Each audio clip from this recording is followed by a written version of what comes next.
Hello to all my friends out there.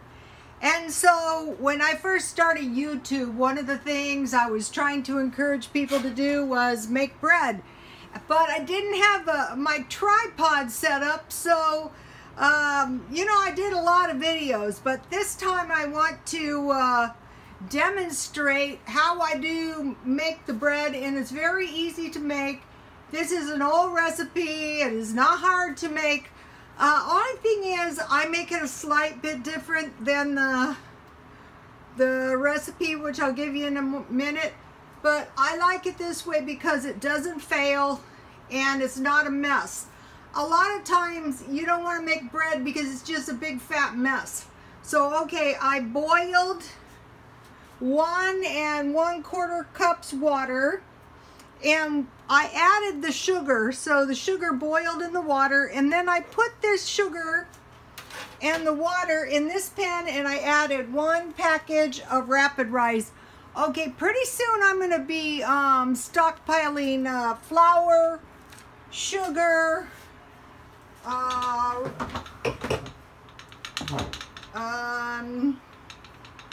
salt, and yeast, to make sure that I always have the stuff I need to make bread. So what I want to do now is I want to start adding a little wheat flour to my bread. Instead of making all white bread, I'm going to stockpile some wheat flour. I bought this wheat flour at, what I want to do is I want to add some salt. For some reason, this recipe, I have a ½ teaspoon of salt. I can't really imagine bread with no salt. But anyway, this doesn't call for salt, but I'm adding salt. Okay, so it's going to be about 3, I want to add the wheat flour first. And what I do is I add the flour little by little. Sometimes it doesn't take as much flour as I think it's going to. And I just want to stir. I want to stir it in good.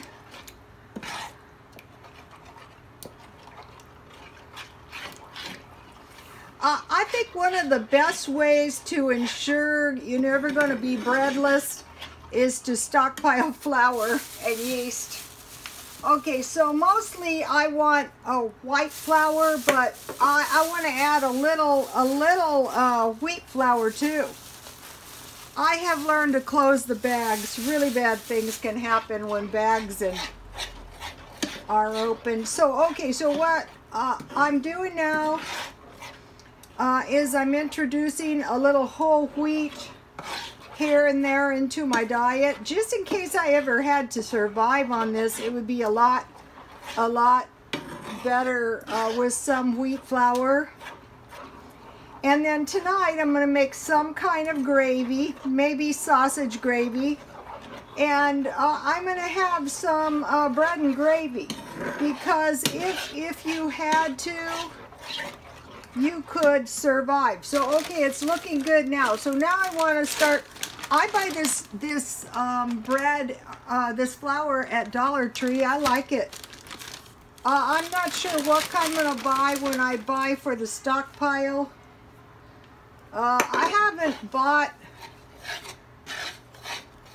the flour yet. One thing good about the way I do this is all going to be done in this pan. There's not going to be flour all over the kitchen. It's not going to be a big mess. Oh, I want to mention something.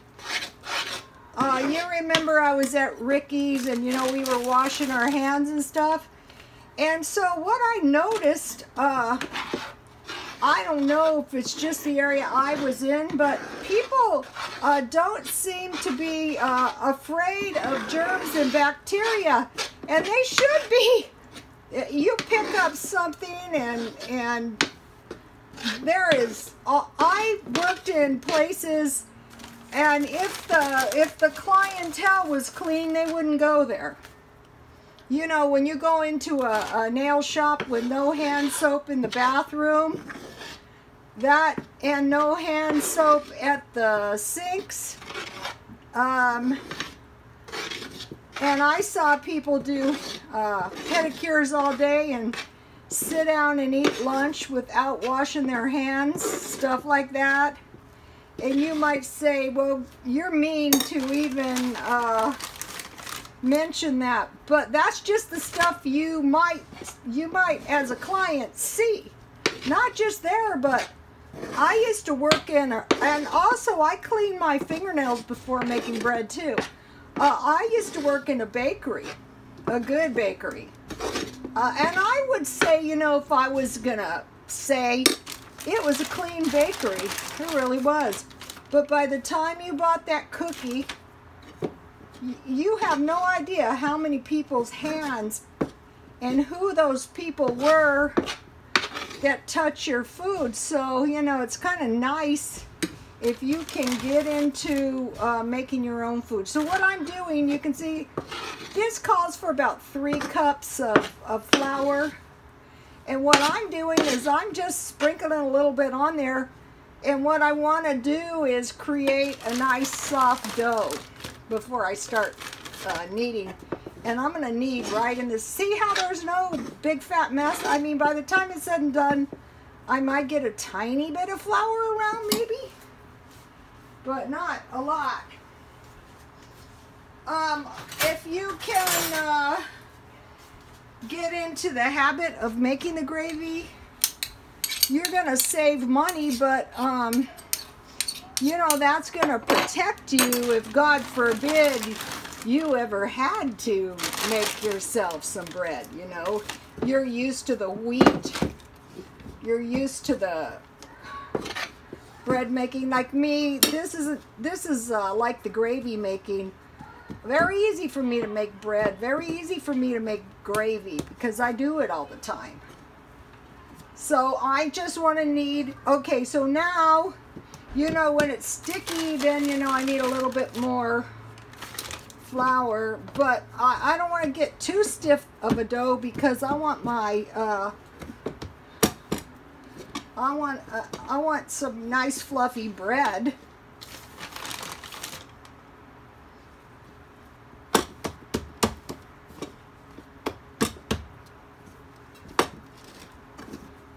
And you know, I'm not too picky about the kneading. I just want to make sure it's all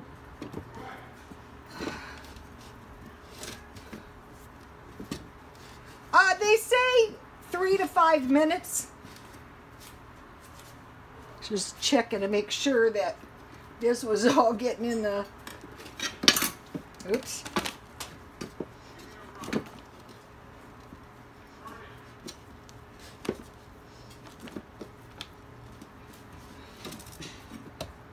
Still a little sticky, so you know, when it's sticky like that, you just want to put a little bit of, you don't want to get your bread too stiff.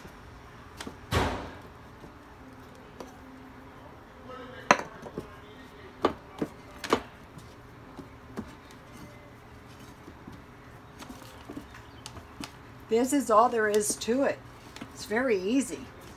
I used to have some big bowls, you know, with low sides. I don't know, I still have them, but where, I'm not sure.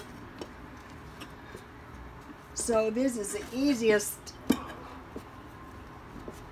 So, you know, I've been running into these people. Now, my son doesn't believe the no check story. He thinks that's a story.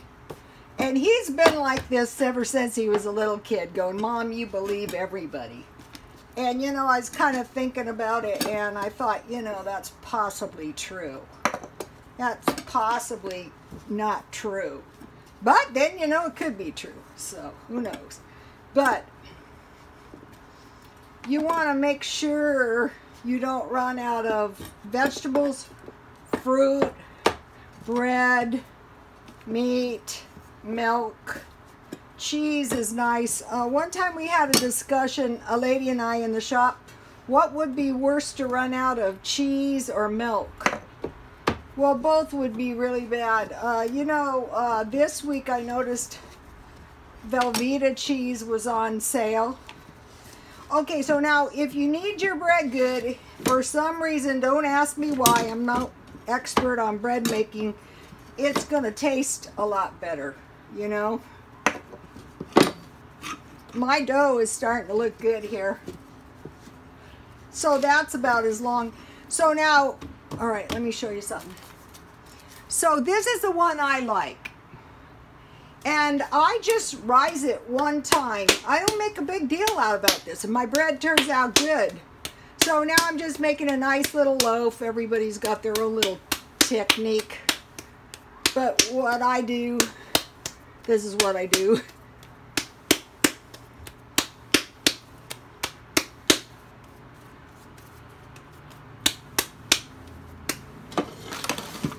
Okay, and I put margarine in my pan a lot, and I'll show you why in 1 second. So what I do is I want a little margarine on the top too.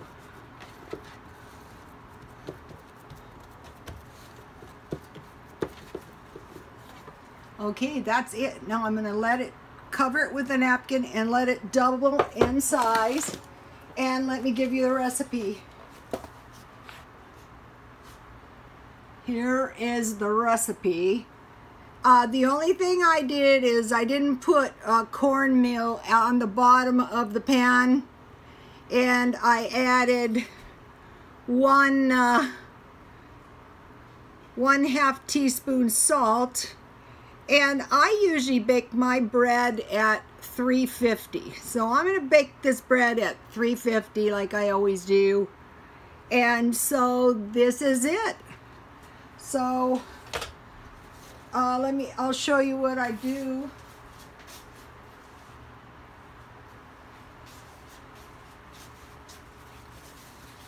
And when it doubles in size, I bake it.